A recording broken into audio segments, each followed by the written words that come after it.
Good morning. God, it's wonderful to be here, only because I live across the road. So it's wonderful to be at a venue I don't have to travel to. Yes, Ryan is quite correct. I'm a political economy analyst. With me, you get two for the price of one. You get the politics of the world, South Africa and Africa. You get the economics of both as well. And ultimately, my particular interest is the world. My particular interest is putting in perspective how the global economy works, what affects the global economy. I look at regions, I look at countries, and clearly I drill all of this back into South Africa as well. It's not just about where we live right here. There's a big wide world out there. And the more work that I do globally, and I certainly do a lot of work globally, particularly this year, the more it's important to understand the workings of the US economy and how Mr. Trump's economics and politics is going to affect us all. I must tell you, it's not easy for Mr. Trump going forward, and many of these issues are going to affect the ability of Trump to really deliver on what he says he wants to do. So watch this space over the course of the next few months or so. It's not just in the United States, my friends, where there are issues. Across the pond in the UK, issues about Brexit are slowing that economy, and watch the space for ongoing issues relating to Brexit. For us here on this continent, and I love Africa, travel constantly into other parts of the continent as well. This is a fascinating place to watch, but it's not easy doing business across Africa. And each country and region, and for that matter, city, has to be analyzed in terms of economic opportunity. I deal with many of the issues about macroeconomic development and expansion into Africa in many of my keynotes as well. Now, talking about Trump, one does tend to be a little bit confused about leaders of the world. Some of these leaders seem to be morphing into each other as we speak. And clearly, my bread and butter has been for the past number of years dealing with South African politics. What's happening in this country? I could show you countless graphs which don't look too good about the South African economy. And that's the one that I show about the ratings downgrades. And I talk about the effect of the ratings downgrades and why this could be potentially problematic for South Africa going forward. But there are other issues to consider about South Africa as well. Team Gupta have been very active in South Africa in the course of the last few years or so, and the effects of this on the ANC and on the future of South Africa, very profound as I stand here now. So, my friends, we are on the cusp of a very, very important and perhaps the most critical 6 months towards the end of the year when the ANC have their elective conference. One of these two, maybe there'll be a surprise other candidate, but one of these two is likely to be the leader of the ANC and by implication, therefore, the future president of South Africa. It will not only affect your lives, it will affect also the longevity of the ANC as an organization, and it is increasingly important to analyze what's happening inside the ANC and which of these two candidates are going to be better or worse for us, or for that matter, for the party as well.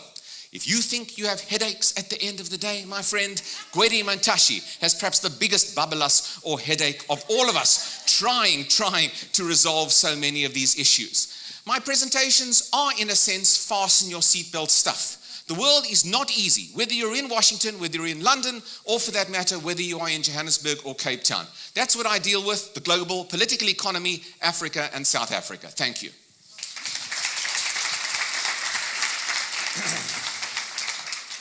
Well, Daniel, you've made things easy for me. Out of a 7-minute slot, you've taken care of most of that. So I do that well, Ryan. So you've just come back from the US and you're about to travel off to Singapore. So perhaps an unfair question and a difficult one to answer in the time we have, but based on your interaction with clients and what you see going on, what is the state of the global economy and what changes are going to affect business most over the next couple of years? Thanks, Ryan. I know I've got an hour to answer that question, but the global economy is not looking too bad. If you're in the United States, that economy is ticking along quite nicely, notwithstanding Mr. Trump and whatever you might think of him. If you're in the UK, it's a little bit tougher out there as Brexit starts to affect the value of the pound sterling. Retail sales are poor. But in China, that economy continues to grow at 6%. In India, it's over 7.5% GDP. We in South Africa have about 0.7% GDP growth. In India, it's 7.5% GDP growth, and that's a country of 1.2 billion. So emerging markets looking reasonable. The US economy is still looking reasonable. Hiccups in the UK, but Europe looking a lot better as there's more political stability coming through in that particular region. Not bad, Daniel. Well, There tough you go. question, You didn't good think answer. I could do that. You didn't think I could do that. All right, now, and you have a deep interest in Africa and what goes on in Africa. And given your recent experiences in Ethiopia and Kenya, what would you say is the current investment climate and prospects for growth in the short and medium term in that region? Look, I remain very bullish about the African continent, but it's been a rough last 2 years or so. Many of these countries that have had extensive growth, I mean, GDP growth has gone through the roof in Africa, but in the last 2 years, it's dropped. Nigeria has had a slump as a result of a falling oil price. Angola as well. But go to East Africa, Addis Ababa, Ethiopia, where I was recently, it's booming. Development, cranes, apartments, hotels, you name it. Nairobi, booming. Growth rates of 5 or 6% over the course of the last year or so. So different regions of Africa are now growing at different levels, and I think that's the message. When you're looking at African expansion, you've really got to know what's hot and where's a little cooler. And Africa now is not just one basket of countries. There are very distinct regional differences. And I think it's important really to understand the continent not just as this huge, massive 54-country continent, but it is indeed each country by country that needs to be looked at. And one of those countries is the one we're in, where we live, where you find yourself unusually in South Africa, and we're here. So in 20 seconds, Daniel, South Africa, is there any hope? Should we be getting the hell out of here? What are the prospects for us? Ryan, you're almost as old as me. We've been asking the same question, all of us, for the last, I don't know how many years. Should we leave? Should we stay? There's every good reason to believe that there are very good people out there in all political parties who will rectify the current state of affairs within the country.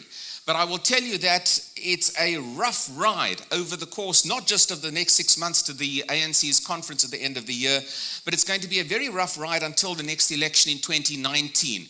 Because we are looking at a South Africa in which the ANC cannot be guaranteed power.